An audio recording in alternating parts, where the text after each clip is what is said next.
There are few moments in life that we can remember exactly where we were and who we were with and how we reacted.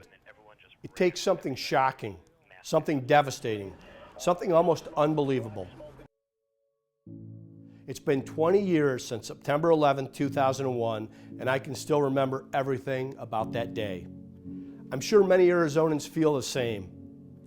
Every year, this day sparks the same emotions I felt 2 decades ago: shock, anger, denial, grief, resolve. The most appalling part about that day is that the terrorist attacks on the Twin Towers and the Pentagon seemed to happen in just an instant. 1 second, the buildings were there, fully intact, and the next second, they weren't. And yet, something that happened so quickly would cause years, now decades, of grief and pain. Today, we send special thoughts and prayers to the families of those who lost a loved one as a result of the 9/11 terror attack on our nation. And we remember and mourn the life of Gary Bird, the sole Arizonan who was killed on that horrible day. We also honor the many first responders from Arizona and around the nation who answered the call of duty when their nation needed them most. This tragic day would just be the beginning of a 2-decade-long war that wouldn't end until just recently.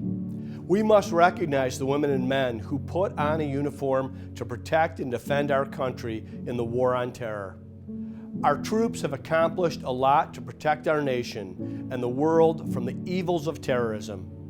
They toppled the Taliban-ruled Islamic Emirate of Afghanistan and denied al-Qaeda a safe base of operations. They killed Osama bin Laden. They killed Qasem Soleimani. These acts should not and will not go unnoticed as we remember 9/11 and all that unfolded after it. Of course, these successes also came with a price. During the war in Afghanistan and the war on terror, far too many U.S. troops lost their lives. 2 weeks ago, we tragically witnessed just the latest deaths in Afghanistan when 13 of our U.S. service members were killed in Kabul.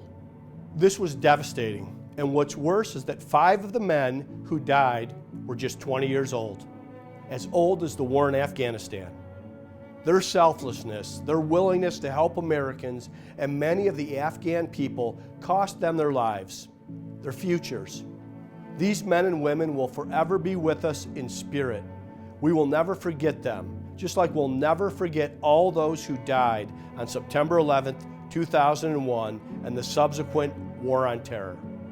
I've had a photograph of the Twin Towers on my wall since I first took office to remind myself every day of the sacrifices of our troops and the first responders, and to remember all the people who lost their lives on 9/11. Please join me in remembering the fallen from this day, and join me in honoring our troops who fight for a future in which such a terrible event never happens again.